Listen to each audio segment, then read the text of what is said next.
Hello, everybody, and welcome back to another dream today. My hotkey isn't working. Uh-oh, that's not good. Is my other hotkey working? It is not. Oh, maybe it's because... Yep, figured it out. I didn't have the number lock on. Silly me. I was doing some work earlier, so I messed up my keyboard.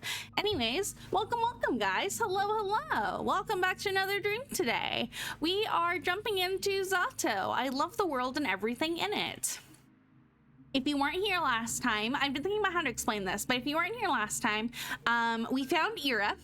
I won't spoil what happens, so if you're interested in seeing what happens, go check out the Z.A.T.O playlist on the VODs channel, youtube.com/@princessevillan go check that out and catch up with the story. But we figured out that where Ira was. We found her, and we also learned that Asya and Marina and Ira all suffer from the same kind of disease that is rapidly spreading to other members of the community. This disease is the understanding of the world and the world's will, which is what Asya has been going on about since the beginning of this game, about how the world has its own will, and it's set out to punish her, it's set out to make things right, it's set out to set out the normal status quo. And that status quo is that she's unhappy, basically. Content, but unhappy. And I'm gonna sneeze. Goodness. We learned that Marina and Ira also suffer from a similar condition where they can see the values that make up the world. And they're not meant to see that, so it does drive them slowly insane, and that's what's happening to a lot of people around town, including like Vadim's dad and his brother and other people, and we don't even know what's going on with Asya's parents, if they're suffering from it. But Asya was given some medication to delay the effects because they were told that the universe is going to right itself by getting rid of the entire town, essentially. And we still don't really understand what that means. We still don't really understand why Vorkuta 5 is the way that it is. We don't understand the difference between Vorkuta 5 and Vorkuta 4, for example, or Vorkuta itself, for example. We do know that you have to deny existence into Vorkuta 5 after you leave. You were never there. So, and we also know that Asya has had a friend who has left Vorkuta 5, Tosya. And we don't know what happened to him. We don't know very much about him at all, except they have some connection to the car garage, one of the car auto shops in the area on the outskirts. They have some kind of connection with that. But I wouldn't put it past Asya if Tosya was not real. I wouldn't put it past Asya if Tosya was a figment of her imagination that she believed was real, to the extent that she has hallucinated this mind story that he was real and he has moved away, but he has never existed to begin with. And they talk about how, you know, Asya has these delusions and she's prone to them, but we don't really understand the difference between what she's talking about and the delusions that she has, or what they consider delusions, they being the research center. We learned the research center is behind everything, more or less, or at least behind this mysterious disease that's affecting people. But Marina is now our friend. We did that. Friend acquired. So we are gonna jump back in. We just started chapter 3. We're at the very beginning of chapter 3, which is titled Asya. So I'm assuming that we're going to get more,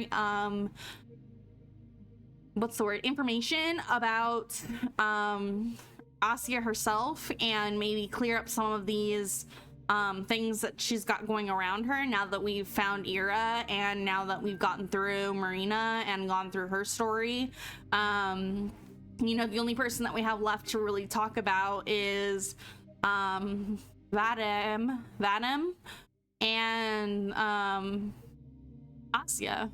So I wonder what's gonna happen to the rest of the town, and I wonder what it's going to reveal about Asya. I don't know. We will have to jump into it and see. So let's switch over. Shall we? Shall we? Let me see. Audio going? Yes, yes it is. Looks like it's pretty good. I can't ever get this game to fit in screen, so just have to deal with it the way that it is. All right, let's load. I love the music of this game. It's so good. All right, so this is not current. This is a flashback, I believe. If we go back in the log.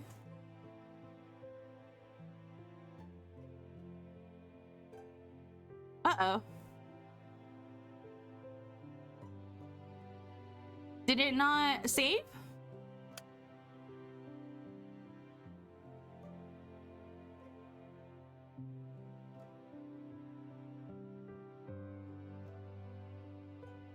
Oh no. Okay.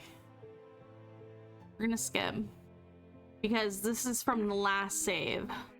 We already went through all of this, so we're gonna run through this really quickly. Marina is telling Asya she doesn't want to meet her anymore. Asya's having her freak out. We have a couple images of Ira and Marina together, meeting for the first time. Marina offers Ira help. Gavin tells Asya where Marina lives. We go to Marina's house. Marina locks us out. And because she has Ira. And this is where we learn all the stuff with Ira and what's going on. And then we have this kind of break in reality. And Ira looks at us.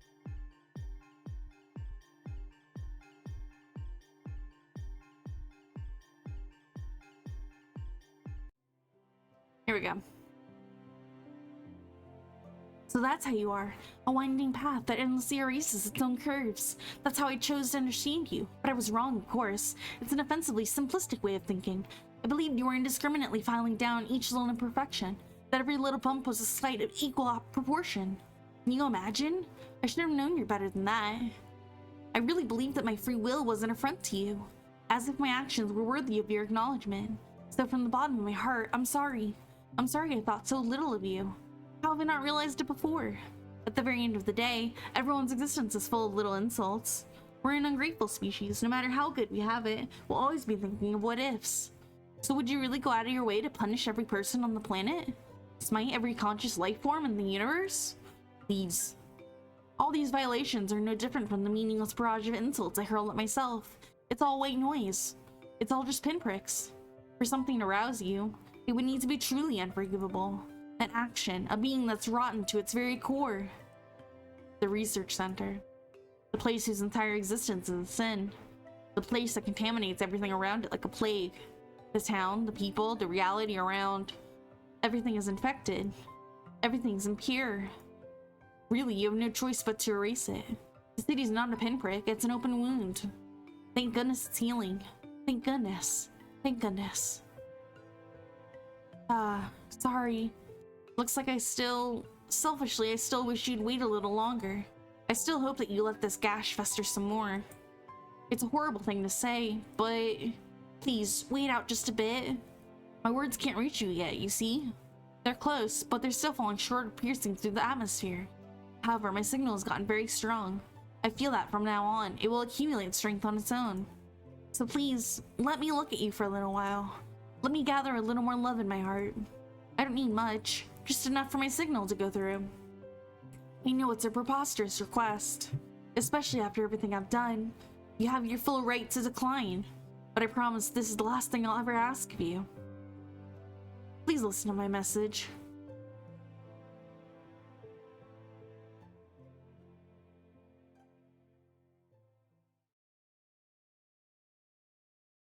Here we go. Right?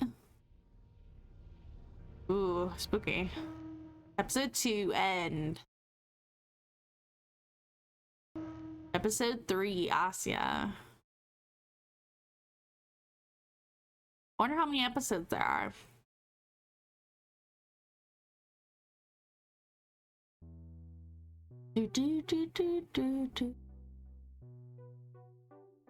We're gonna... Oh, there was a save. It's right here. I didn't even see that. We're gonna save right here. Today is a good day. Isn't that a silly sentence? You hear it all the time, but no one seems to realize how dumb it sounds. I guess it's one of those tautologies, like close proximity or end result. It's not that I'm irritated by it. I actually find it rather sweet. But even so, you should remember that each day is inherently good. Even if you feel a bit under the weather, it's a good day. Even if you miss somebody really badly, it's a good day. Even if everything around you is changing in a way you fail to understand, it's a good day.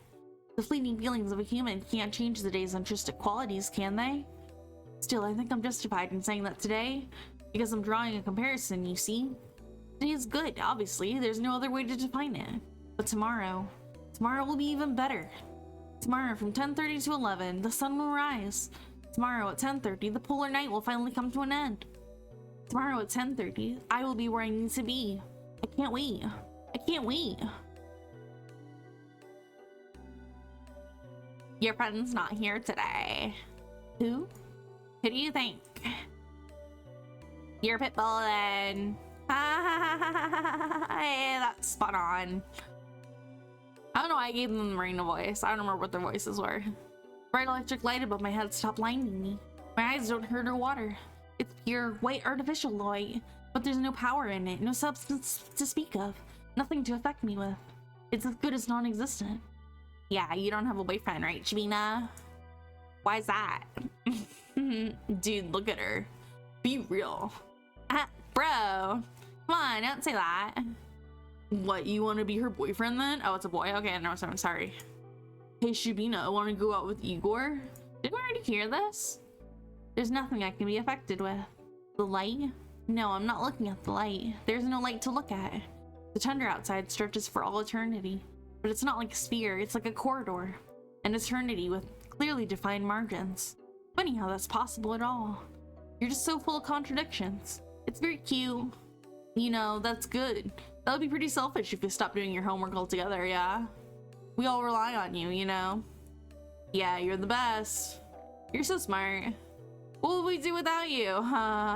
Hear that? The people need you, Shavina. We'll forgive you this time. Just don't get used to it. The tundra is an endless corridor. The city stretches its dimensions to their limit. This means the ceiling is only as low as the city allows it to be. The sky is only as tall as the city's tallest point. It's as if everything was set up for me from the start. Unlikely, but it's nice to think about it that way. A bird flies past the window again and again. I used to count, but now I've stopped. Interesting. I close my eyes and feel the hard wood of the chair beneath me. I'm Asya. Asya's my name.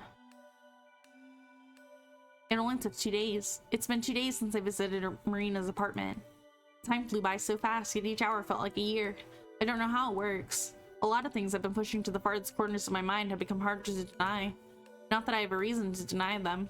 There's nothing bad about people casting shadows at irregular angles, or sounds and voices coming from the wrong direction, or branches moving the exact same way in sync, or memories replaying themselves differently each time, or me doing things I've already done but never noticing it in the moment, only after.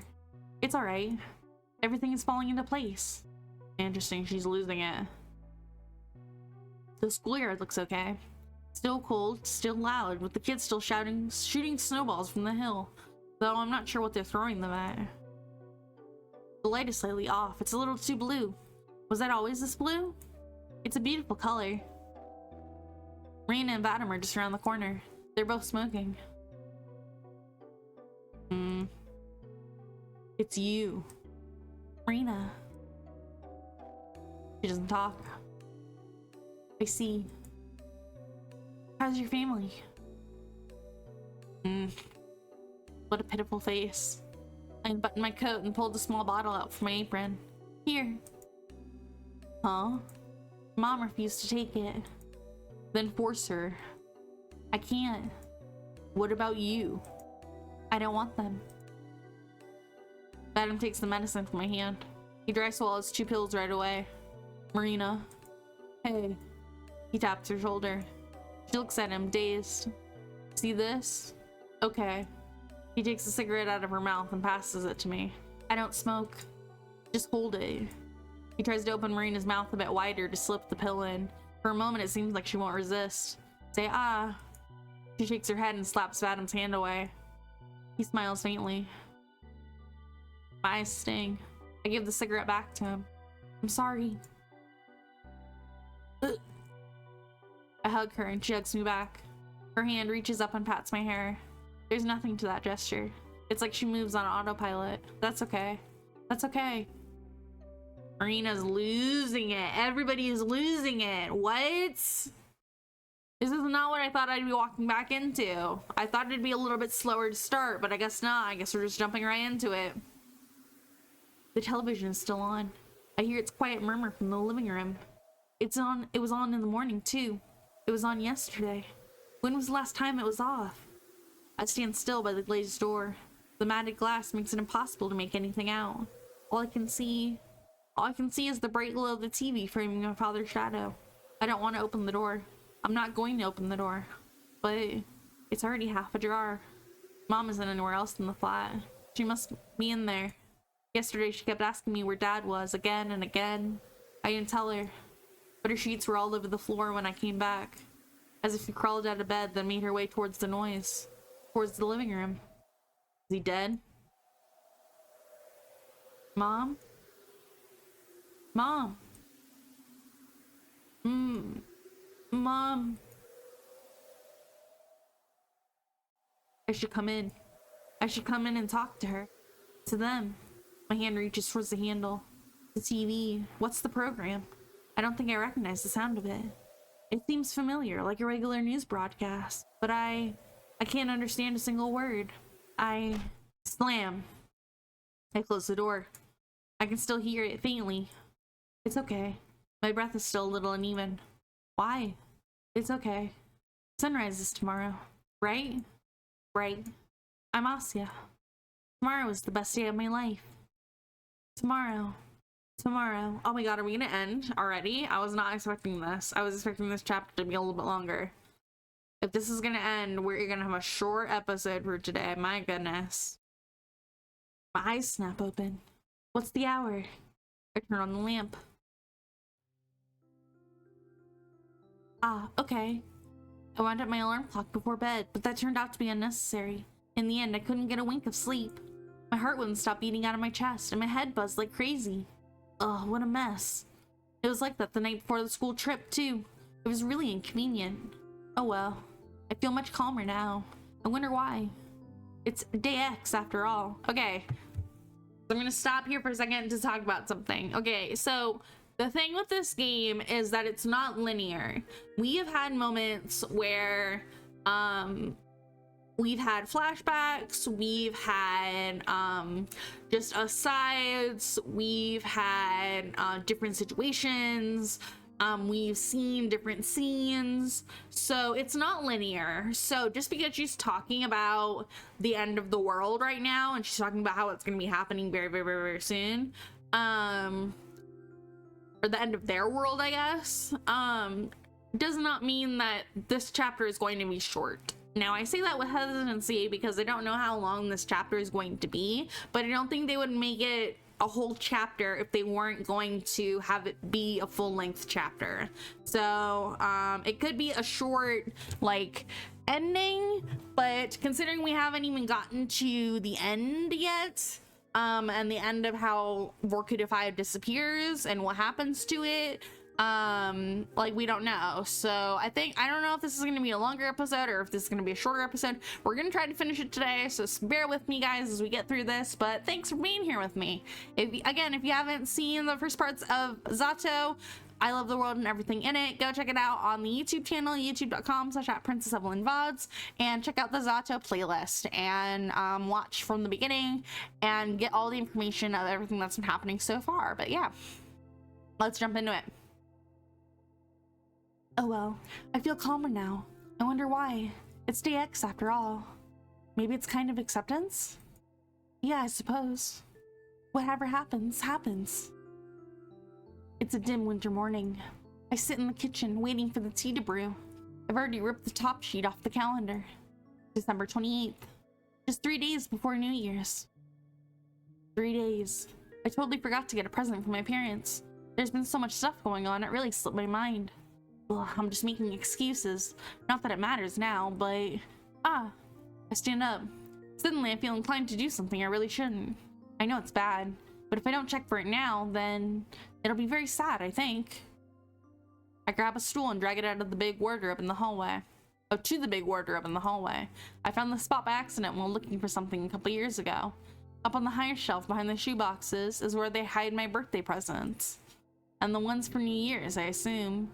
I've never checked the place after discovering it. Even though I was really curious sometimes, I didn't want to ruin the surprise. But this time... Oh, I see it. A colorful wrapper. For a second, I hesitate. This is it. This is my New Year's gift.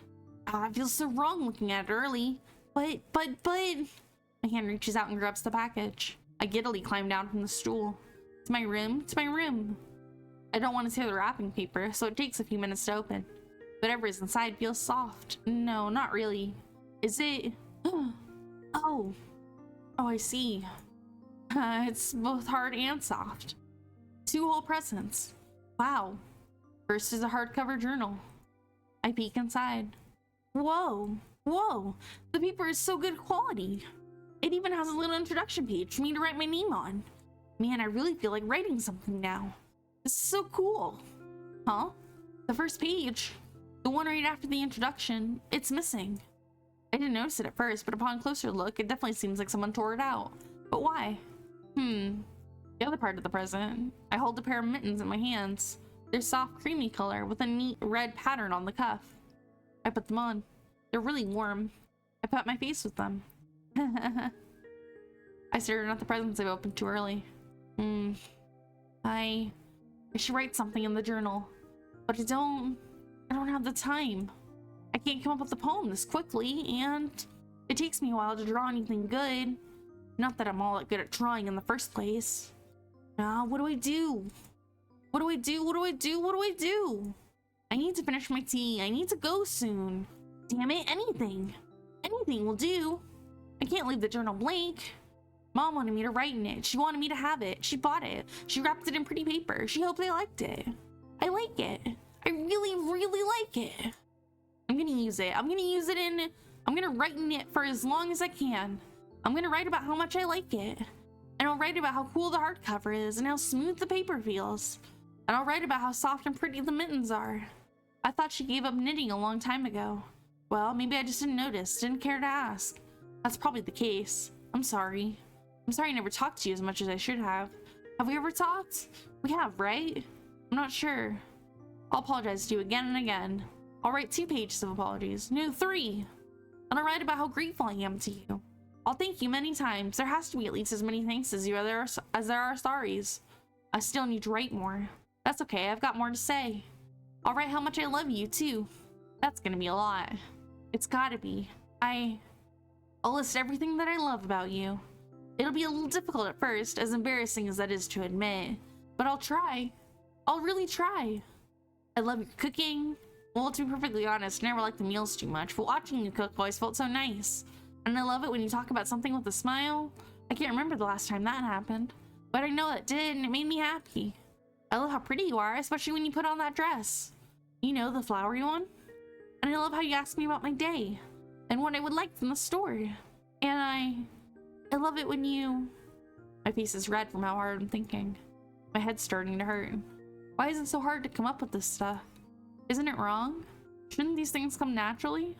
Doesn't that make me a terrible child? It's like there's this border in my mind I just can't cross. All I reach is the most surface level observations, as if everything beyond my immediate surroundings is swallowed up by impenetrable darkness. It's like my memories are... Ah, that's right. Of course, that would make sense. I looked down at the notebook. Despite my reservations, I managed to exhaust a good dozen pages. Skimming them now, my grammar isn't very good. It was never that bad, was it? Perhaps it's time I stopped. My hand feels sore. I shake my wrist and glance up at the clock. Crap. I really need to go now. But it did feel so nice to write here. This is really a wonderful present. Thank you so much. Thank you so much. Thank you so much. I love you. Signed. Asya. Signed, Asya. My name is Asya. I closed the book and grabbed the mittens I've left on the bed. They're really lovely too. Of course I'll wear them. I gotta get dressed. The tea must be cold by now, but that's for the best. I'll just down it quickly. Then I'll brush my teeth, brush my hair, make myself look decent, and then I'll be on my way. Luckily, it doesn't take long. I slip into my Valinki and take a last look down the hallway. The door to the living room is still closed. There are no shadows on the other side. Just quiet static. I think that's okay. Bye, everyone.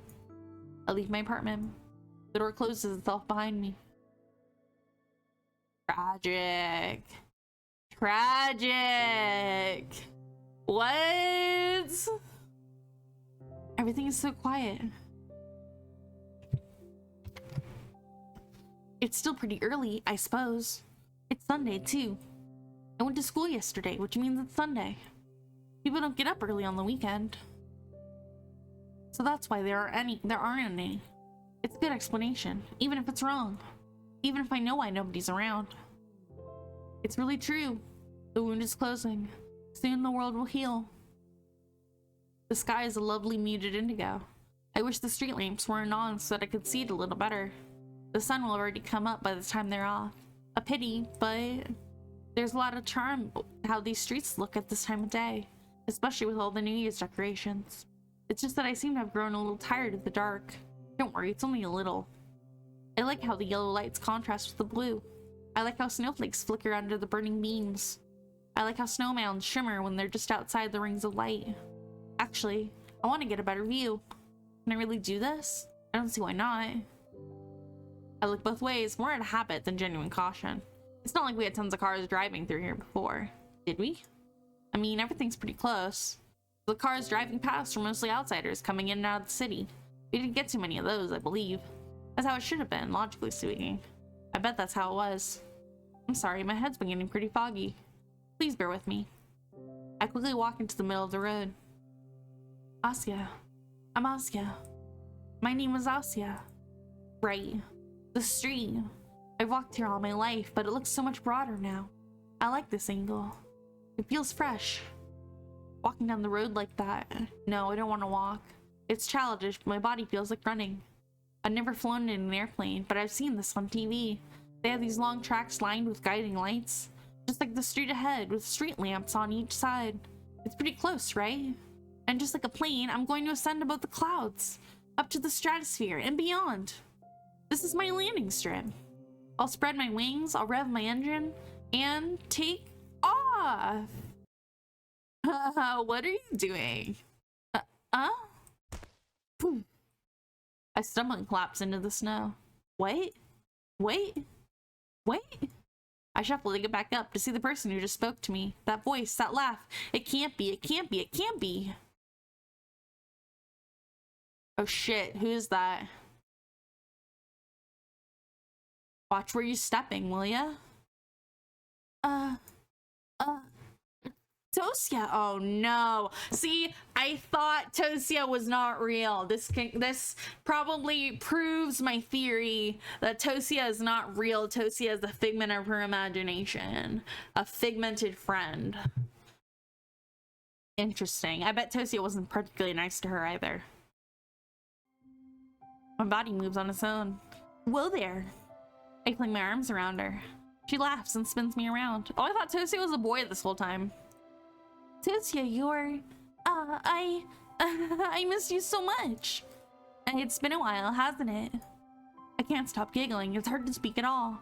Tosya's laughing too. We settle down to catch our breaths. I'm so happy you're here. I really thought I'd never see you again. Right back at ya. Man, look at you now though. All grown up. Wow, you've also changed a bit. Your voice is different. Huh? Really? Yes. Whoa. That's bonkers. I didn't notice it at all. You still say that? Wait. Bonkers? You got a problem with bonkers? I don't. Thought so. Tosya, I can't believe it. It's been 3 whole years. But it's also like no time has passed at all. She looks a little older, but her personality is just as I remembered it. So, where are you heading? Oh, I'm going to the research center. Huh? Why? I have something I need to do. It's important. Whoa, so serious. Yeah. You're not gonna tell me what it is, are ya? Why, it's not really a secret. I'm going to send a message to the world. A message? Like love and peace? Kind of. Man, we meet at last and you decide to act all cryptic? Give me a break. Sorry, but you can tag along if you want. See everything for yourself. Why not just tell me? Blah. Sure. Not like I have a choice. Because you're not real. Yay! We walked down the empty road chatting just like we did when we were children. I'm so happy. I just really couldn't imagine ever seeing her again. Talking to her, hearing her voice. Tosya. The memory of her seems so spotty at times, but I'm glad I was right. I remembered her right. Have you been anyways? Good. I still write and walk around. And I met a lot of nice people. Yeah? Like who? Where do I start? First, there were guys at the school. For a while, I didn't have any friends, well, after you left. But then they started talking to me. And, they joke with me every day. There's this boy, Vitya. We talk with him sometimes. He, last week he bought me a soda. Yeah? Mm-hmm. Then there's Maria. Maria? You call her by her full name? No, not really. It just sounded natural for some reason. She's very popular, but she still finds time to talk to me. Oh no. Asya, honey. Oh no. Why do I have... Okay, this music is not helping my mental state. I'm having this horrible feeling that Asya is talking about Vadim and Marina, and she can't remember them properly because she's gone so far now. And I wonder...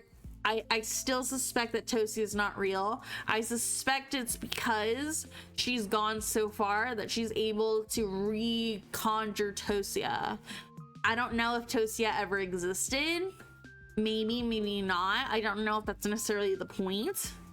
But this Tosya that we're talking to definitely is not real. Asya is definitely having a mental break. She's definitely going crazy. I feel it in my bones. I feel it in my psychological horror bones. She's very popular, but she still finds time to talk to me. And we hang out a lot. And she brought magazines to read to me. Oh, and we went to the cinema the other day. There was a Hollywood film showing. Whoa. Sounds fun. What was the name? It was, it was about a star. And, my mind scrambles for anything, even the vaguest memory of what the movie was. But it's like looking through the glass pane of our living room. Nothing but blurry shapes and muttering I can't decipher. You okay? Yes, I'm fine. Sorry, there's been a lot on my mind. Sure looks like it. But hey, you're a real socialite now, huh? Who would have thought? No, it's nothing like that. I mean, compared to how it used to be. I'm glad to hear it. I'm glad to hear it, really. I guess. Thank you.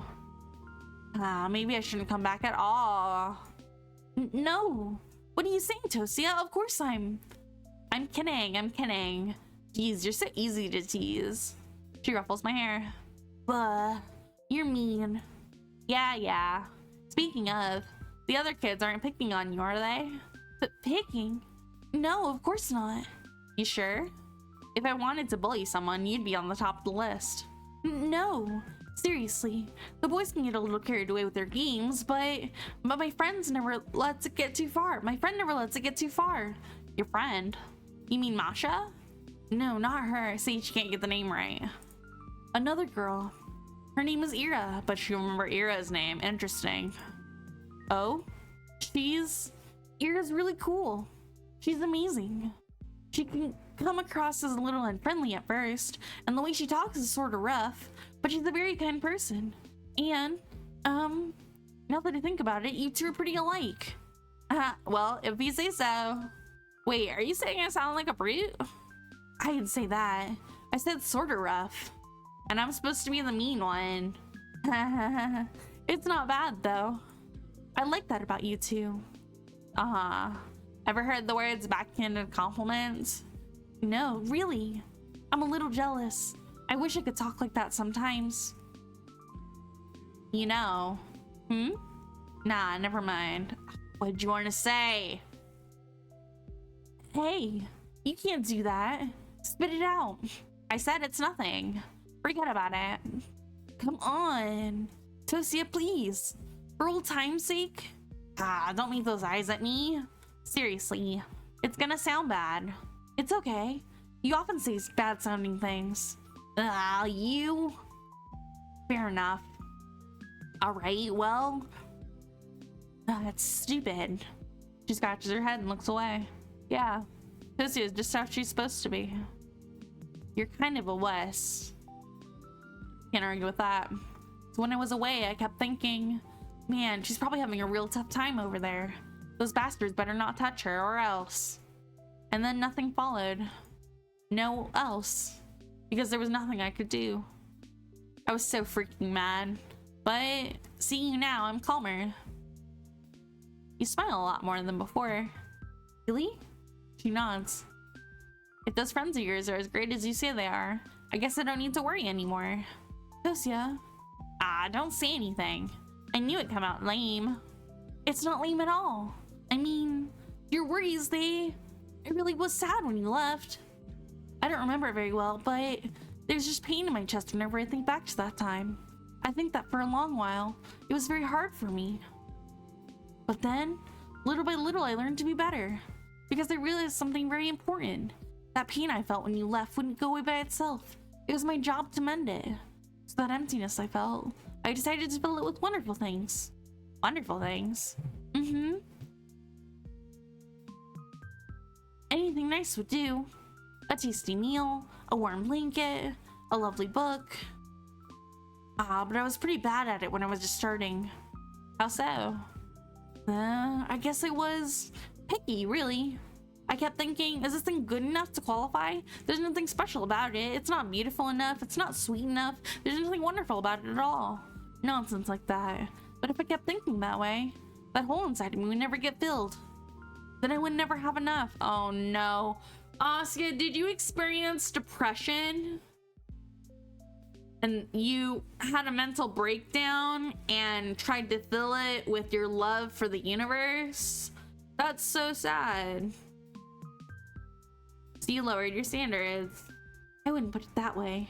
I think I became more aware of myself. I thought about my place in the world. I thought about what really counts as wonderful. When you think wonderful, what does the word mean to you? Well, wonderful is wonderful. Something great or like extraordinarily good. Right. See, extraordinarily. And for something to be considered extraordinary, there needs to be an ordinary thing to serve as a base of comparison, right? Yeah, I guess. That empty space, the one that I wanted to fill so badly, it was still a part of me. So I came to realize, me, my mind and body, those are my baselines. I am the world's measuring standard. And when I ordered that thought to myself, it was like my eyes finally opened. Everything suddenly became so clear. Everything in the world, it all became worthwhile. It all became extraordinary. It became wonderful. I I used to live under the impression that I had the right to judge everything by some universal quantifier. It's true, there was a median value to everything. The perfectly straight line in the whole world balances around. What I failed to realize was this median value, this idea of average, it was so far above me, so unreachably high, that the idea of me labeling anything as unremarkable became laughably brazen. I still had some trouble, but filling that emptiness became easier. So much easier. I didn't have to pick and choose anymore. So, please don't worry about me anymore. To me, each day is brimming with wonderful things. So, have you felt it? That hole in your chest. I don't need to do that anymore. Because you're back. I have you here now. And I have my friends too. So I'm not in the friend category anymore? No, that's not what I meant. I'm teasing, dummy. You still take everything to heart, huh? You just don't let up. Hey, gotta make up for all the lost time. Anyways, Asya, listen, the stuff you just said. Just the size. She looks like she's about to say something I'd rather not hear. Sorry, but I don't need this right now. Look, the complex. I run towards the entrance. I wonder if he's trying to tell us that it's not true. Wait, for a second I hesitate. What am I going to say once I enter? He'll stare at me expectantly and I'll probably blurt out something weird. I'll make a total fool of myself. Then no, enough. That kind of thinking. That's just a force of habit. I know none of this will happen because... easy there, jeez. Tosya looks over the door in the building's title plate. So, you're just gonna waltz into the place? Well, I'll give it a shot. The windows are all dark. Like, oh, it's open. Not gonna run into anybody. It takes my eyes a couple seconds to get used to the darkness. The hall. I haven't been here in so long. It doesn't exactly feel familiar. You think there's a light switch somewhere here? Yeah, let's look. Found it. Whoa. The room suddenly fills with light. Ow. Tosya. Please give a warning next time. Sorry. Ugh. I blinked to adjust my vision. Right. I don't recognize this place at all. I say it's been a long while, but it's only been 3 years. Everything from that time is still so hazy. Well, where to? The top floor. So up the staircase. Alright. How about grabbing a flashlight then? I don't want to search for switches every time we climb a floor. Sure, but where would you get it from? The janitor should have one. I suppose. The empty janitor booth by the entrance is open as well. Tosya marches in and begins shamelessly rummaging through the drawers. I skim the key rack. I'll probably need one to get to the roof, but for some reason I have the certainty that it won't be necessary. All the doors in this building are unlocked. I know this for a fact, but if you ask me why, I wouldn't have a satisfying answer. Not here. Not here. Oh, holy crap, check this out. She pulls out an outdated calendar. Oh, every month is a bikini model to go along with it. That's great. It's foreign too. Is that Lithuanian? I'm not sure. It looks like Mr. Janitor knew how to keep himself busy. Tosya, we don't have that much time. Yeah, I hear ya. Soon enough, she fishes out a flashlight from the box underneath the desk. Now we're as prepared as we'll ever be.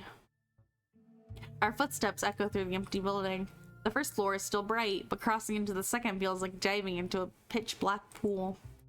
After a bit of fiddling, Tosya shines a flashlight into the void ahead. The beam illuminates a statue by the wall. It's thin and wiry, but the shadow cast has a rather intimidating shape.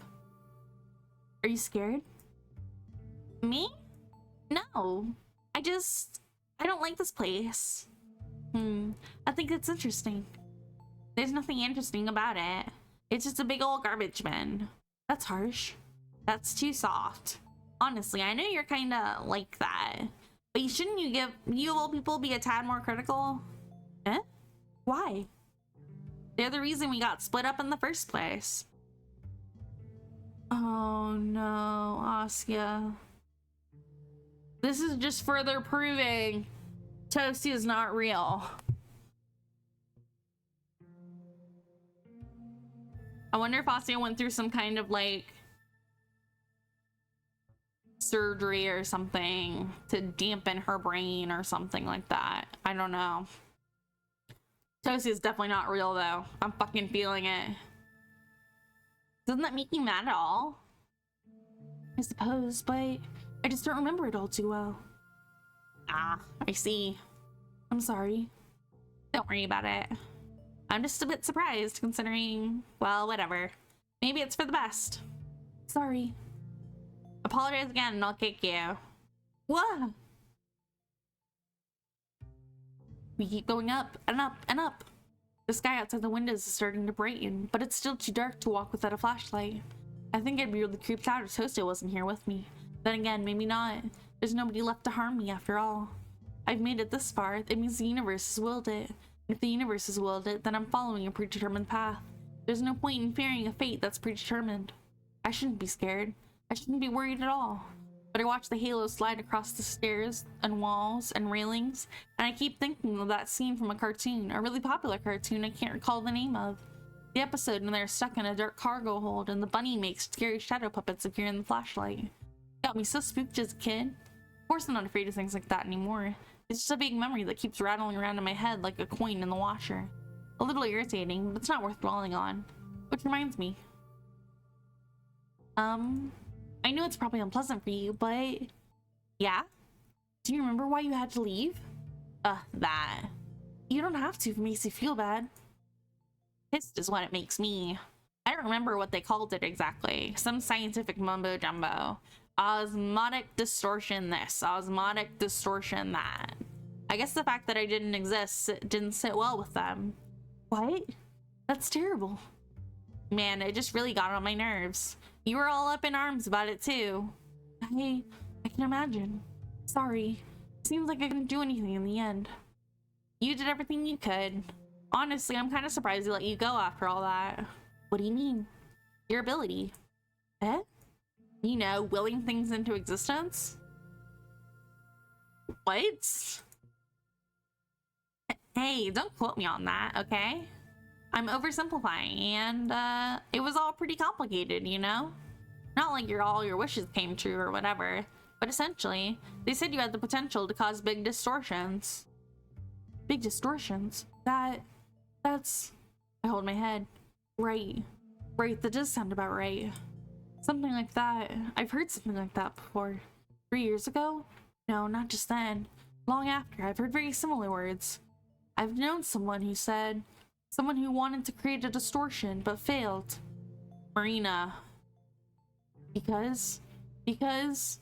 And they said you were one of them? Distortions? Pretty much. I think I tipped off some sort of radar. I see. That rings a bell. A bell I can just barely hear. An office. Wires. Someone talking to me in a friendly voice. Ah. It's also dark. It's impenetrable. I feel as if I'm trying to illuminate a ballroom with a matchstick. Damn it. Do you remember anything after? After you left? Yeah. Aside from the stuff you already told me. Well, I furrow my brows. After she left, what happened right after she left? All I can remember is the feeling of deep despair. Geez, it's fine. You look like you're gonna pop a vein. I'm sorry, it's just really hard. I feel like I'm just about to grasp it, but it slips away. I slips into this awful feeling, like I've lost all hope. Ah, well, who cares if you don't remember the details? I'm here now, yeah? Yeah, I'm really happy about that. I got that the first time. Interesting. Oh, look. That mural. I remember it. So that head of yours ain't completely empty. It's not like I forgot stuff on purpose. Can never be too sure with you. Now you're just being mean. Sorry. I approach the wall. My fingers trace the ridges of the mosaic. It's so cold. I feel like I'm repeating movements. My eyes are drawn to the large window panes just to the right. Ah, it's already... A light pink glow emanates from the far-off mountain ridge. So we don't need a flashlight anymore. Tosya plops into the armchair, switching it off. I think I know why they let me go. Yeah? Why? Because I wasn't special. I can't tell you exactly how I know, but I think everyone is able to do it. To create these irregularities. That's so. It's just a feeling I have. My memory is spotty after all. But I figure it works like this. Distortions grow with belief. So the more people are involved, the easier they are to stabilize. Maybe some people just don't need as much outsider help to make them stick. Some even cause them unintentionally. Like you? Probably, yes. If my ability is what you say it is. But it exists in every living being. Most just don't realize it for some reason. Well then, it better stay that way. You think so? Yep. Or else you get this. She gestures around the hall. The complex. The complex. The people. The whole freaking city. Everything just gets twisted. There are things in this world not meant for humans. Most that have that mental barrier for a reason. But what about you? You probably wouldn't exist if it weren't for this. What are you talking about? Of course I would. You just call me by another name. Huh? I mean, I'd still be Tosya. You simply wouldn't label me as a distortion. I never call you something like that. Well, that's just the scientific term. Deny it all you want. That's how the world defines me.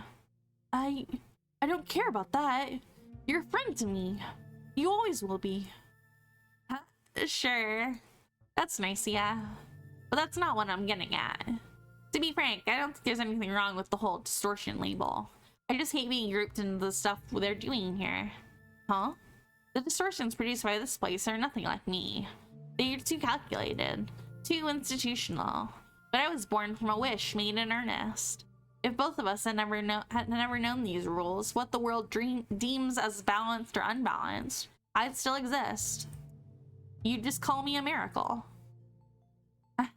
Ew. Forget I just put it like that, okay? I don't think there's anything wrong with that. But did I ever tell you about it? About the world always rebalancing itself?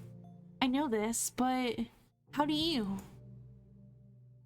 What they're doing here is a crime. She doesn't understand yet. She doesn't understand Tosya's not real, even though Tosya literally told her.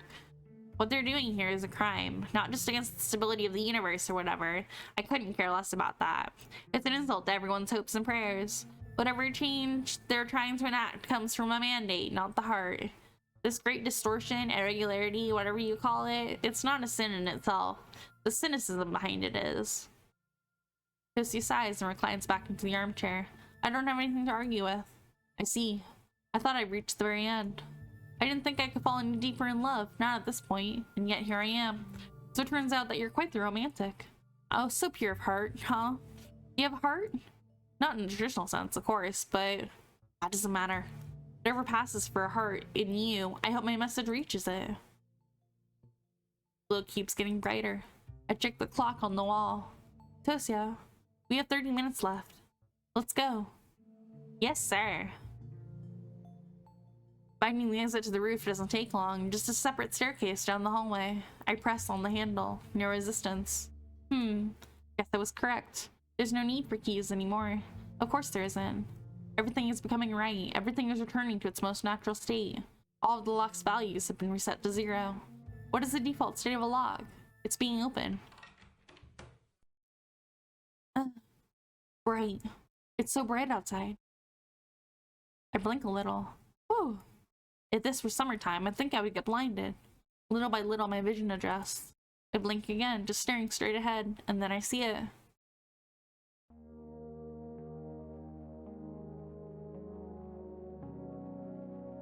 There's the morning light.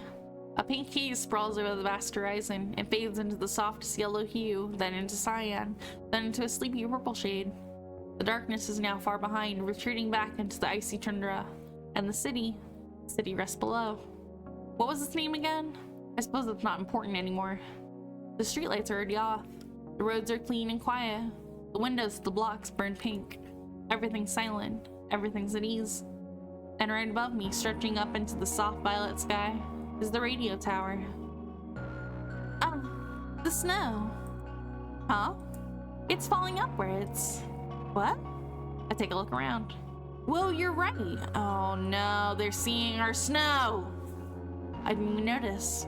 The white flakes split off from the snowy mountains and calmly float up to the heavens. How cute. Everyone's going home. I stretch my arms out. The snow coats the bottom of my mittens. By the way, are you still afraid of heights? No, not really. They were never that scary. Oh yeah? How about that time at the Ferris wheel? I was 9. Well, look at you. I remembered. I remember that. You sure did. Your memory's real selective, huh? And merciless. No, a lot of things are suddenly much clearer. Yeah? Yes, they're not good things, but I see.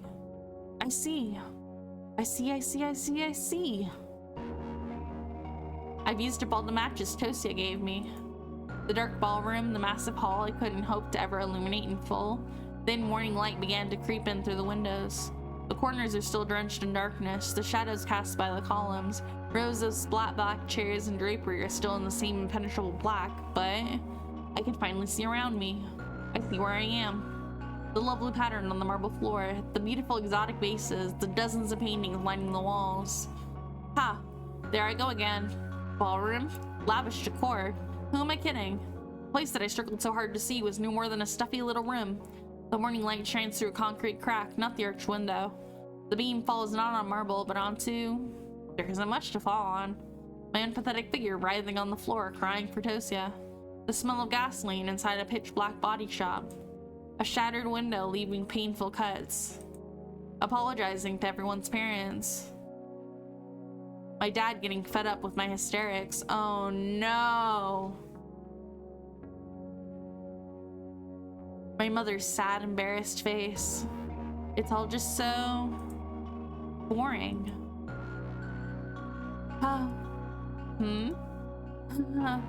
Sorry.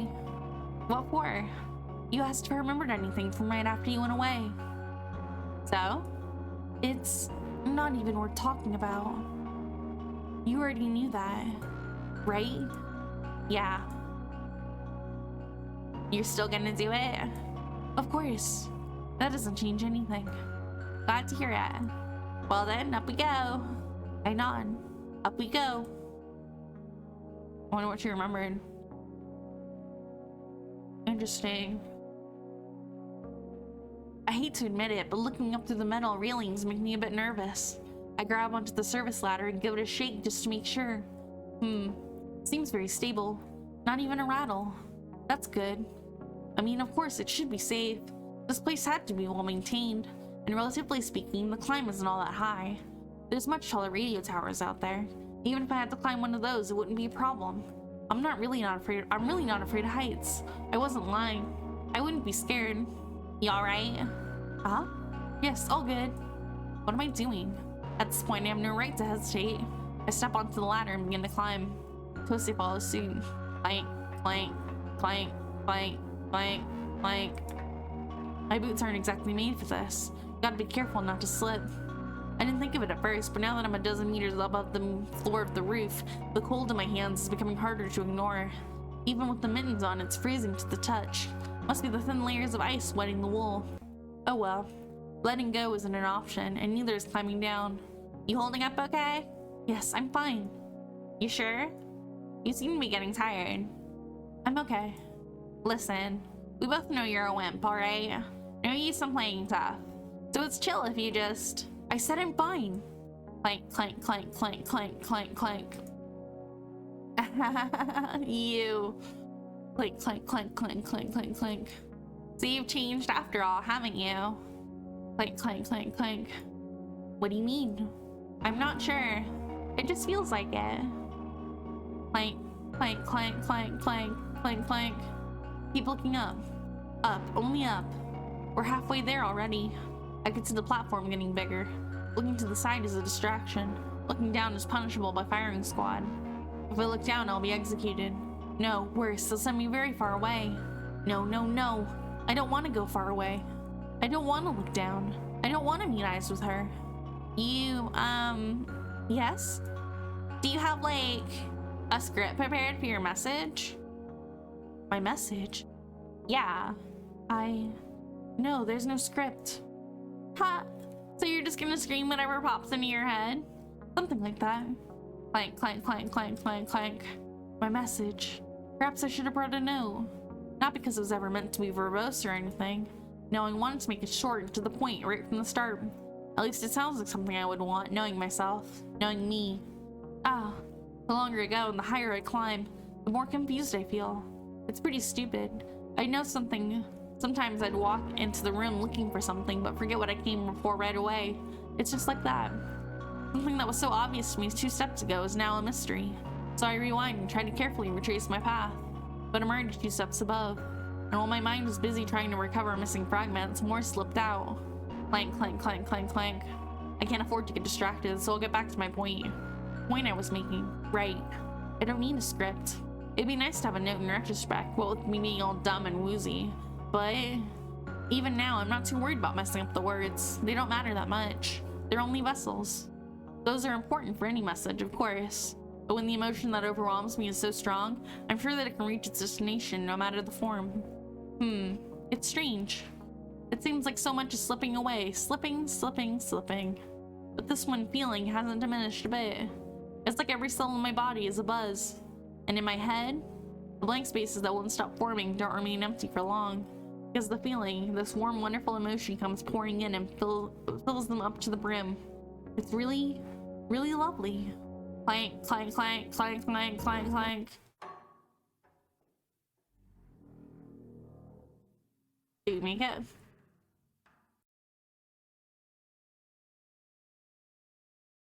Ooh. I cover my face. It's so windy up here. I hope my scarf doesn't get caught on anything.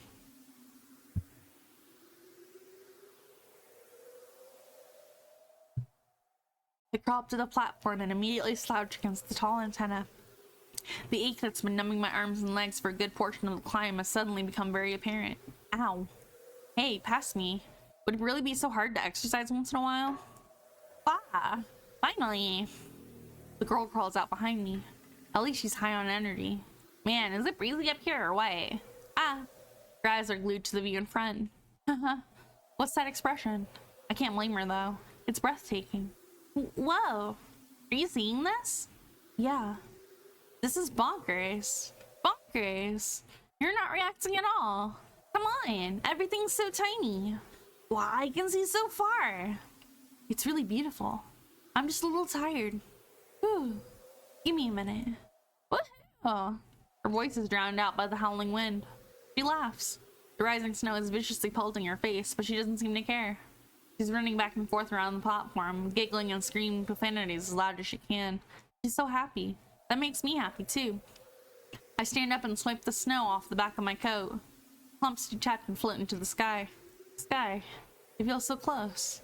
I reach my hand up and... Yeah, no. I'm not tall enough. Of course, there's the antenna right beside me. That's the peak propping up the sky. So around 5 more meters until I'd actually be able to make contact. I don't think I can climb it though. There's nothing to grab onto. And frankly, I'm too tired to try. Hey. I call out to the girl. What's up? Come here. It's about time. Oh.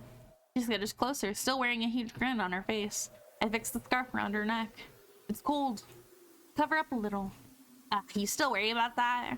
Don't pout. I don't want you to catch anything, that's all. She lets out a sigh of resignation. Are you my mom or something? I could be. You never know. No way. Why not? You look too young. Maybe I'm blessed with youthful looks. Where's my dad then? Dead. I poisoned him. Scary. It's rising.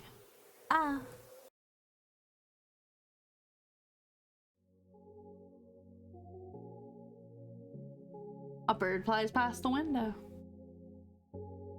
There's the sun. One last sunrise. Light. White, blinding light emerges from the endless mountain ridge. The jagged line of the horizon catches fire. It's burning high and wide in red, orange, and pink, and the most painful shades that human eyes can see. The flames are caught by the howling wind and start to spread across the melting fields of snow. Closer and closer, closer and closer, until I turn my head. The figure of the girl beside me is bathed in the violent morning rays. Her hair is the same color as the blazing hills. Her face is so familiar and warm, it makes my chest hurt. Your name. What's your name? Ah? She turns. I feel as if my body, my entire world has reached a boiling point.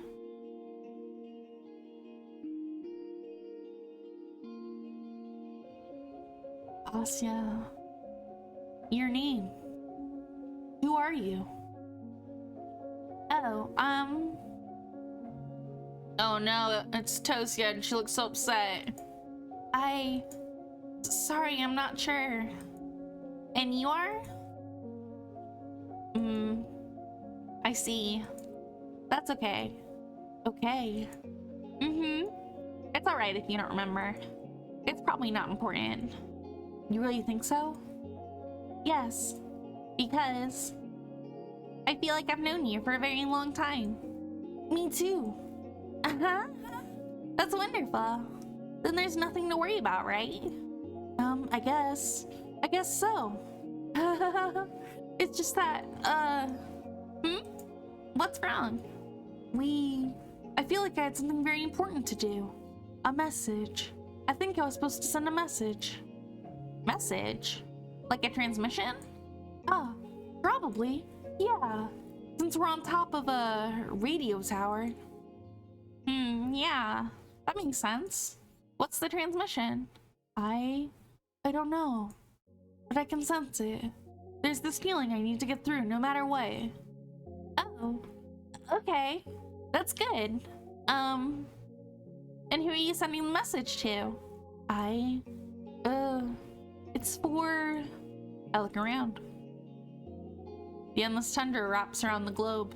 The western front looks cold and dark, but soon the fire will spread over the surface of the earth and fill the sky. The little town below is already engulfed. The metal tower is red from the heat, like a blade ready to be laid against an anvil. Little by little, everything burns up. In a few moments, the entire planet will combust. The sun keeps rising. The day is breaking on the searing peaks. The girl I know is smiling at me. This girl I know. This girl. How many times have I seen her face? How many times has she seen mine? I can't say. I really can't remember. But I know her better than any other person on planet Earth. And I think she knows me better than anyone too. I know her eyes have seen me at my worst. I can only hope they've seen me at my best. Is my best enough to outweigh my worst? I wish I knew. But she's still here with me. Even after witnessing my lowest, most embarrassing, most disgusting moments, she's still giving me such an earnest smile. The person closest to me. The person standing in the ring of fire. My best friend in the whole entire world. Is something wrong? No, not at all. I shake my head. Who's my message for? There's only one reasonable answer. I have something to tell you. What? That's right. I have a transmission for you. So get your receivers ready. Me? Yep. Alright, transmission starting. In 3, 2, okay. I'm listening. I'm on the line. 1. And then you blow her off the roof with your transmission, and she falls to her death.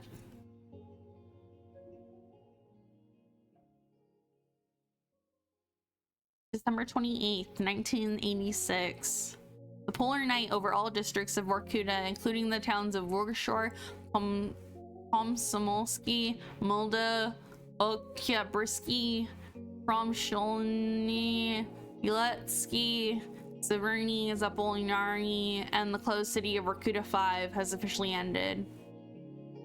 A complete failure to establish contact with Vorkuta 5 via landline, radio, or telegraph was registered by municipal authorities in Vorkuta during the late morning hours. At 11 Moscow Standard Time, a KGB investigative unit accompanied by a military escort confirmed arrival at the designated location. No personnel were present at any of the city's checkpoint gates. Over the subsequent hours, the deployed unit conducted a comprehensive survey of the area and was unable to identify any trace of human or animal presence. All residential and administrative buildings were found unsecured, with no evidence of forced entry, disorder, or signs indicative of panic or evacuation. Additional military detachments were deployed to secure the perimeter and conduct further inspection. A contingent of government officials and technical commission was dispatched to retrieve confidential documentation and sensitive materials from the local research complex. All documents related to classified work on the structural dynamics have been transferred to the USSR State Archive. A continuous radio transmission originating from the town's communication tower was located and disabled. The intent of the transmission remains undetermined. While the broadcast could be interpreted as malicious hijacking, surrounding circumstances prohibit such a conclusion at this time. Public disclosure of the event has been withheld. Those relatives of missing 45 residents have been issued monetary compensation in the amount of 200 rubles per case. I don't know how much a ruble is. Addendum. Unverified civilian reports indicate that the aforementioned transmission continues to be intermittently received across various locations in the Komi Republic, despite full shutdown of city infrastructure. The signal is most clearly detected between 10:30 and 11 Moscow Standard Time. The transmission consists of a repeated phrase in Morse code, the contents of which remain under review.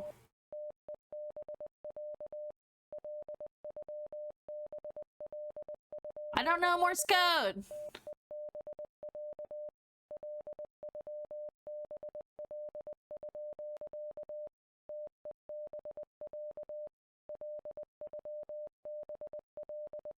I don't know Morse code. Okay. E, then pause. E. Come on! You're so freaking slow. Damn it, give me a sec. Oh, huh? Should've just done it myself. Would've been faster, I bet. You... Wait? You know it's true. Eh? Wait. Well, Is this a joke, or, Because if you really... The message, you idiot. That's what it says. Oh. Huh. You serious? Yes. Look. Oh. Ah. Real funny. I love you. I love you. I love you.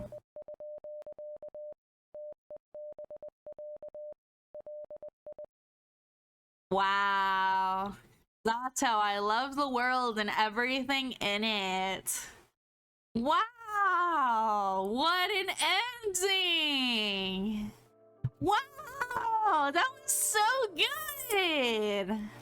Good job, guys. That was so good. I loved that.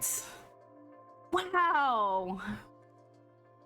What a wonderful visual novel. Okay, so my first things that I want to say about this visual novel, we'll get into the story, of course, and we'll talk about it. But the first thing I want to note is that it does say on the Steam page, which I didn't read when I first started playing this game, that this game does not have choices, which is fine.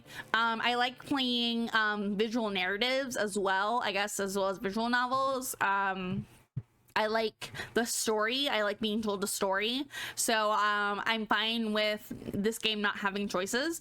I think that this game was so twisty-turny that it didn't really even need the choices, because it was like reading a book. It was literally a visual novel. There was so much happening. There was so much going on with the different characters. And then we get this beautiful ending going on with Asya. And it's just so good. Okay, so going back to the story. This is a spoiler for the whole series. So if you're watching this on Twitch right now, it's been great having you around. I'm glad you're here, but you might not want to listen to this unless you are okay with getting the full effect of the story. If you want to go back and watch it on the VODs channel, I highly recommend you do, but we're going to talk about it right now as a closer because I still have a little bit of time left. So I have quite a bit of time left, but we're going to finish early today. I'm going to talk about ZATO and my impressions with it real quick. So if that's not for you, that's fine. Thanks for joining. I will see you next time. We are going to be streaming tomorrow we'll be playing Baldur's Gate 3. So if you want to come by for that, that'd be great. I really appreciate it if you did. Baldur's Gate 3 is a really fun, what's the term? Turn-based action RPG type situation. It's very much like D&D. If you know anything about Dungeons and Dragons, if you don't know anything about Baldur's Gate, there's lots of choices in it, unlike Z.A.T.O. So there's lots of choices in Baldur's Gate. So we'll be going, Gob and I will be going through, my lovely husband Gob and I will be going through and playing in Act 1. So if you'd like to join us for Baldur's Gate tomorrow, I'd really appreciate it. Otherwise, I'll see you on Sunday for Homestuck. But yeah, let's jump into Z.A.T.O. real quick. Let's talk about this. Let's load the gallery while we talk about this. So, man, so much happened. So first we have Ira, right? And I think Ira is a very interesting character because she parallels Tosya at the end. They're very similar, and I did give them similar voices because I think in all aspects, Ira is supposed to be Tosya if Tosya had actually existed. I'm assuming because we consider Ira to be such a miracle that she must be a representation of Tosya, and that's why we're so fixated on her, right? Because we have this loss from Tosya, and she feels that loss very neatly. But Ira is her own person. She has her own problems going on. She is suffering from this disease, this condition that causes her to go insane and have these moments of dazed hysterics. And we learn with Asya that Asya also struggled with hysterics when she was younger, but she forgot mostly about it, which is something that we hear paralleled with Marina. When we meet Marina, Marina also had struggled with hysterics in her younger years, but she got over it, and so did Asya for that matter. But there was not really Marina and Asya were not connected at that time, but Marina was there for Ira when Ira was having her moments, and Marina recognized them at school, and went on to befriend Ira and be there for her. And Garen Garen, whatever his name is, the bully, is an interesting character because he represents, I feel like, the society that Asya is trying to stand beside. I'm not gonna say she's trying to like get into society. She definitely understands that she's not meant to. She definitely understands she's different inherently. She just doesn't understand why. With her probably brain damage from having Tosya forcibly removed. So I feel like he is a good representation for the society that she wants to be a part of. He is the friends that he has. He is the community around Asya. He is her parents. He's very not explained. We don't get a lot about him, but we do get that he cares for his family, which I think is sweet. But at the same time, he's kind of a shitbag, and he's kind of really mean and awful. And I feel like Asya's relationship with the universe really gets, what's the word, like not forced down your throat, but like really impressed upon you, because the reality that Asya is refusing to face with him being a bully and her friends bullying her continues into her delirious state at the end, where she can't recall who these people are, but she definitely feels that they are friends to her. She definitely feels that they weren't trying to do anything mean to her, and they weren't trying to bully her. She definitely doesn't feel like she's being bullied. But at the same time, she was being bullied. She was being picked on. She was being, not treated well by her peers and whatnot, and that's this whole separate thing. I tagged Asya as neurodivergent in the very beginning because of the way that she believes the world around her struck me as very neurodivergent. But I think at the end of the day, we learned that I guess she is neurodivergent, just more in a she understands how the world works kind of sense. She's exposed to the structure of the world and how the world operates, and she can will things into existence. I like okay, we'll talk about that in a second, but yeah, we have a lot of scenes of him having conflicted emotions, him not really understanding Asya. We have a lot of scenes of Asya losing her mind. We have a lot of scenes of Asya having this moment where she's talking to herself, which I think really goes along with the theme of that Tosya is in her mind and she's trying to reach out to Tosya, or she's trying to reach out to the universe, which she's connected to herself.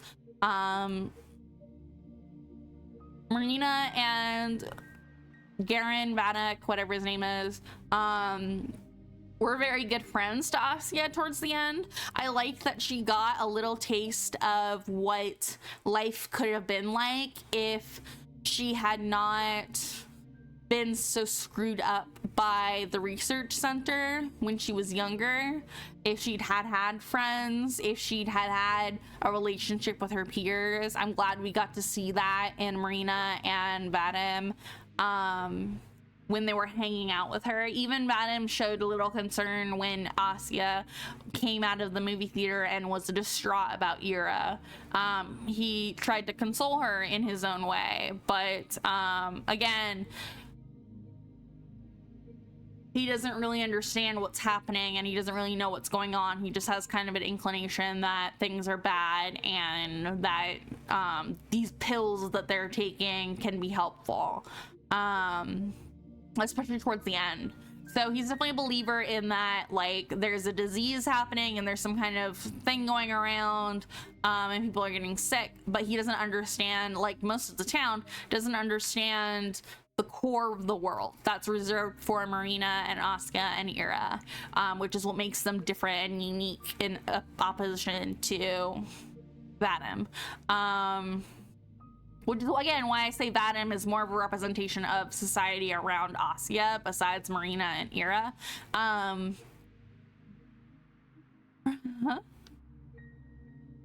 Asya definitely shows a lot of strong character points. I love this scene when she's yelling at the sky and she's challenging the universe, and she's, you know, saying to the world, you know, I love you, I'm gonna love you, you can't stop me kind of thing, I'm gonna do this, I'm gonna send out my message. Very strong character points for her. I think it really endears her as a character because she has a very one-track mind, and I think that really ties into the ending as well with Tosya and with the sunrise and with the world coming back into life and all that stuff, all that beauty that she's surrounded by. I think that really even looks like Asya. Tosya even looks like Asya. Because this here looks like Asya. But anyways, Ira is a sad character because she did not choose what was happening to her. I do like that we get the foreshadowing of the Morse code with Ira in the tapping. I also really do like that in that last moment before Ira dissipated into the ether, she saw us, which is literally all Asya ever wanted was to be seen. All she ever wanted was to be seen and to know, to let the world know that she loves the world, that she loves the universe. And she's so grateful and happy and all that stuff. But at the same time, she just wants to be seen. She wants to be recognized. And I think it's really powerful that Ira does that for her, because Tosya can't do that. Tosya can see her. Tosya can be there for her, but Tosya is not real. Tosya cannot acknowledge her. It's like Asya acknowledging herself. in Tosya's like viewpoint. Like Tosya is just Asya acknowledging herself. It's her subconscious acknowledging herself, I feel. And Ira is this outward miracle that recognizes her and sees her. And I think it's a very powerful moment when they have this moment where Ira says goodbye basically, and you know, has this moment with Asya. I think it's really good. I do love that she just disappears though. That's so cool. Marina having tea with Ira. She's so broken. I can definitely understand her breakingness with seeing Ira fall apart and knowing that this is going to be the fate of everybody and that it's just a matter of time,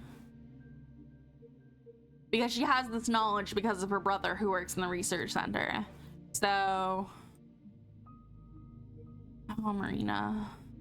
And there they are at the cafe in Asya's mind. And here's Tosya. Meeting her for the last time. I love her eyes. So very good. Her hair looks different here too, which is why I didn't recognize her here. This looks like Asya.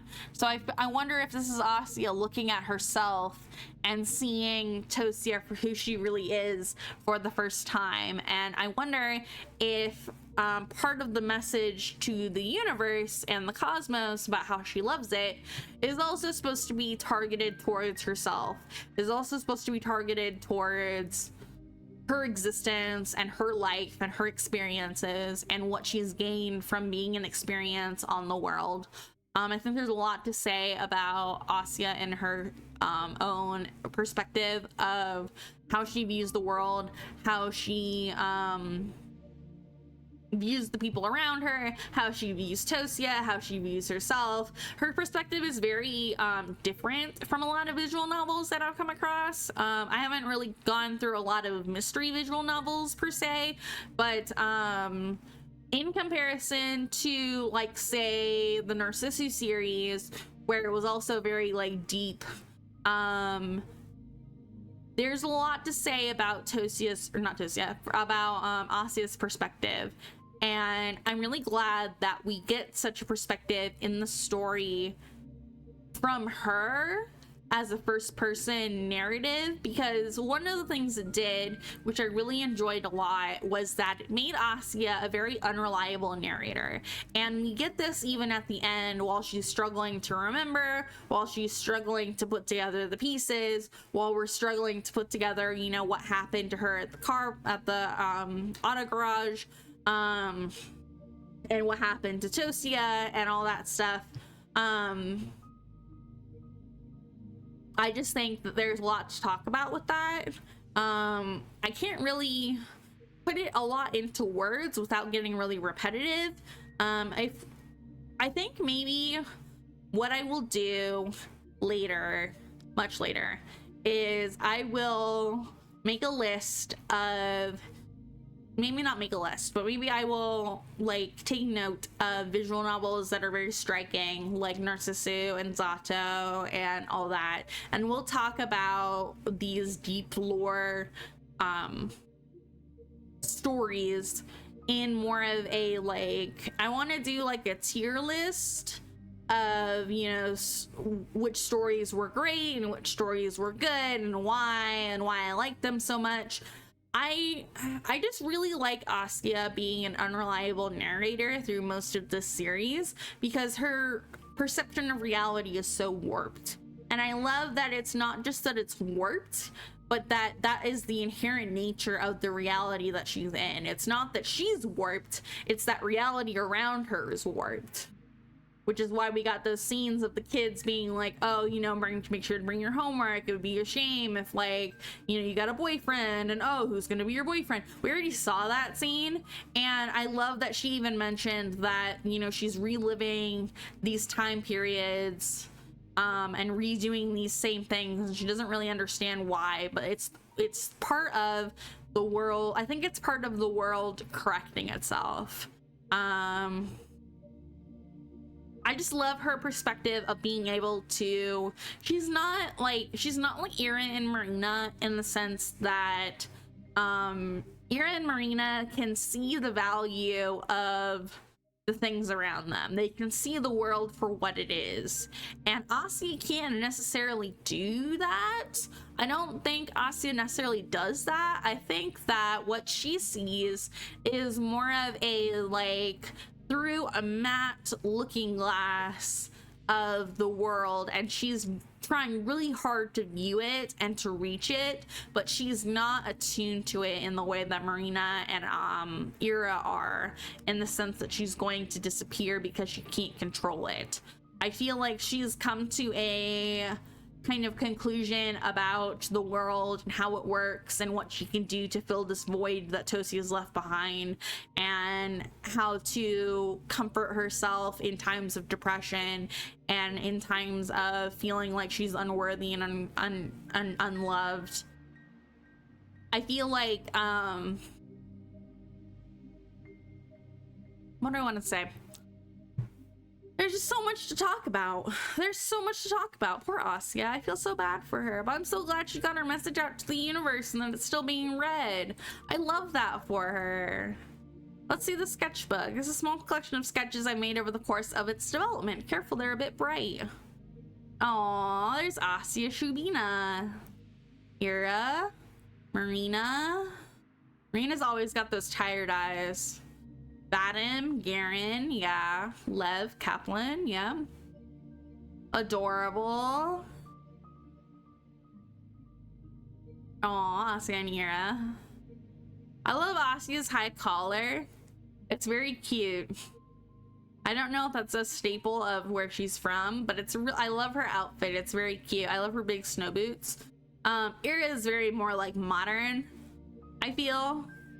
She's kind of got the similar, like, I'm assuming this is some kind of, like, warming underdress. Yeah, because Marina has it as well. So I'm assuming it's some kind of warming underdress, like a petticoat kind of thing. Maybe that's where the color comes from. Interesting. Marina has cute snow boots as well. More period accurate. Epic win, free soda. What does that say? Wow, I'm quite a prank. How did you pull it off yourself? You outdid yourself. How did you get it up? How did you do this? How did you know, Garen? Please tell me, how did you know? How did you know?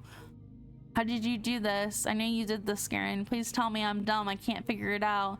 You must be very smart. You must be shrewd. You must be tricky. That's really amazing. You're really amazing. It's amazing how I'm surrounded by people so smart. You really helped out so much today, Vadim. Today I've set out to blank. Right now I'm blank. I feel like I'm gonna vomit. I'm so grateful. My fingers won't stop shaking. Thank you, Vadim. Something die. Goodness.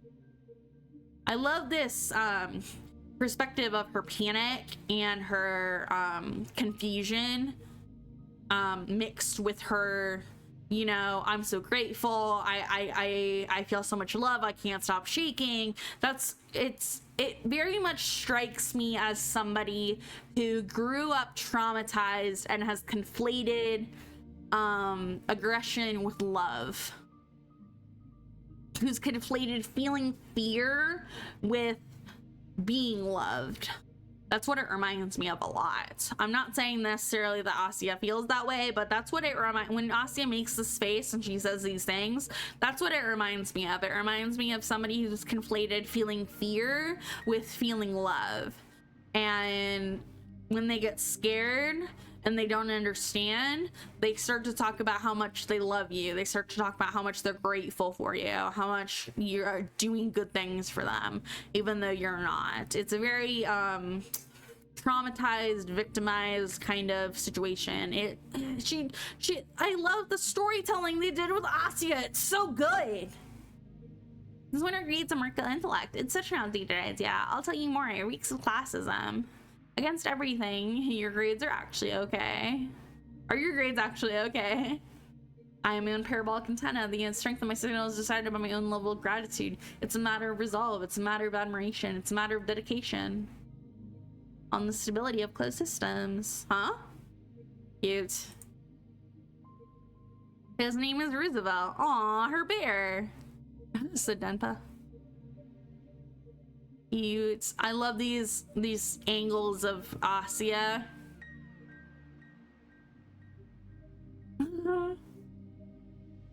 There's Ira with the thing she pulled out to stab Z.A.T.O with, and there's Marina with Z.A.T.O. Z.A.T.O, whatever his name is, Gavin Z.A.T.O. There's Ira again, there's Asya, there's Tosya, there's Marina. Asya, Marina, Ira. Come on, you'll like it. I don't care. Piss off already. No, I'm telling you. Let's go. Wow, how is it? Tasty? Munch. Ira does seem like she would have complained about going to the cafe, but I would have really loved it. Could you believe this? Asya, Marina, Ira. Future plans? Who gives a crap? That's so cool, a future. Of course, I'll become an actress and find myself a rich American husband. That's pretty smart. Do you know any English? She's so cute here. I'm gonna write a book and maybe people will like it. I'll read it. My hubby will sponsor you. Obligatory gender bend. Vasya, Igor, Merit, Vera, Lena, floral hairpin. Cute. Adorable. So that's it for Z.A.T.O. I love the world and everything in it. I'm so sad. This had such a happy ending for Asya. It had such a wonderful, like, wrapped up in a bow kind of ending with the Vorkuta 5 disappearing, everybody disappearing, with the world righting itself, with Asya's message going out into the universe and being transmitted still, like permanently. I think is a really good way of having Asya's message go on even though she doesn't exist anymore. I love that about Asya, that she left something behind, like she left behind those notes and those things that she wrote about in her book before she disappeared. I loved that moment we got. It was very scary. We got that moment where she was gonna walk into the living room where her dad was, and her dad wasn't there anymore, and her mom had also disappeared, and we don't know where they went, and all that was left was the static on the TV because nobody else was there anymore. And we had this moment of like, oh my gosh, are they dead? What's going on? Like, are we gonna find their bodies? But of course there's no bodies to find because they just disappear. That's all that happens. And like them, Asya too and Tosya disappear and they stop existing. And I just love that finality of that that the ending is so good. It's so good. I'm so sad to be done with this visual novel. I really enjoyed it. I don't know if they've made, let me see, have they made other things? Let's take a look real quick. Credits. We already saw the credits by Ferry, Nopanamaman. Intro theme, credit scene, voice, beta testing, proofreading. Let's see. Let's check the store page real quick. Let's see. Did you make any other games? No, you did not. Z.A.T.O was the only game that you made. Interesting. Yeah, I really love this visual novel. It was very good. I enjoyed it a lot. I hope you guys did too. I hope my chattering did not distract you guys from how great this visual novel is. But if you want to go check out Ferry, Nopanamaman, sorry about the pronunciation, Ferry. I highly recommend you go check them out on Steam and other places that they may have posted the game and other things that they have done. I don't know if they've done anything else on Steam. It just says that they run Z.A.T.O. Actually, hold on. When did they make Z.A.T.O? When was that? 2025. So it's very recent. November 10th, 2025. So very recent. So it makes sense they don't have anything else out yet. I'm very excited to see what else they come out with. They're definitely going to be someone that I'm going to keep my eye on. Actually, I'm going to do that right now. I'm going to follow them. Hold on. Can I do that? Can I do that on Steam? I don't know how to do that on Steam. I'll figure it out. But they're definitely going to be someone I'm going to follow because I really enjoyed this visual novel. I really enjoyed the story. I really love everything that they had to say. I love that Asya loves the world. I love that she loves herself.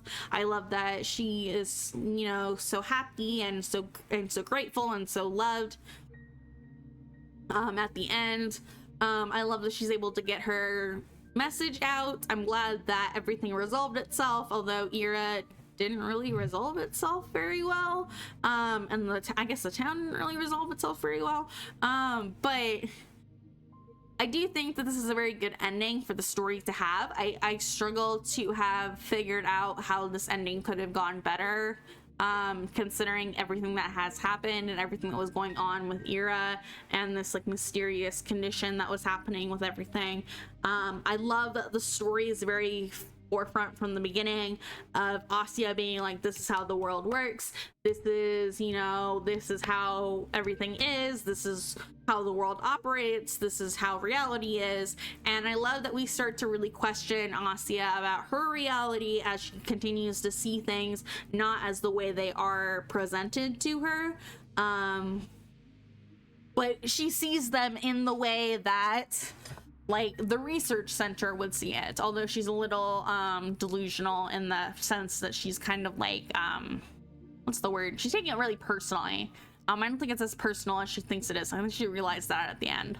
But yeah, wonderful story, wonderful game, loved it. Hope you guys loved it as well. If you're interested in watching other visual novels that we've played, you can go check out the YouTube channel, youtube.com/princessevillan VODs. Check out the VODs for Z.A.T.O as well if you are just joining us today and you want to catch the rest of the story or from the beginning. We also have other visual novels that we've played. There's lots of different visual novels that we've played. We'll continue playing more. We play visual novels every Friday, so hopefully you will join us next week for more visual novel fun. Otherwise, tomorrow we'll be playing Baldur's Gate 3. Sunday we'll be playing, or not playing, we'll be reading Homestuck with my lovely husband Gob Gob the Goblin. We do that every Wednesday and Sunday. Tuesday we have Mass Effect. Thursday we have The Inner World, which is a point and click adventure. All kinds of stuff happening. Next week we'll have another visual novel, so hopefully you'll join me then. If you're interested in anything that's going on in the schedule, go check out the schedule page on Twitch. I update it pretty much all the time, as soon as things become decided. It's good to keep an eye on it. Otherwise, you can check out the Discord, which you can get to by going any of the Linktree links and hitting the Discord button.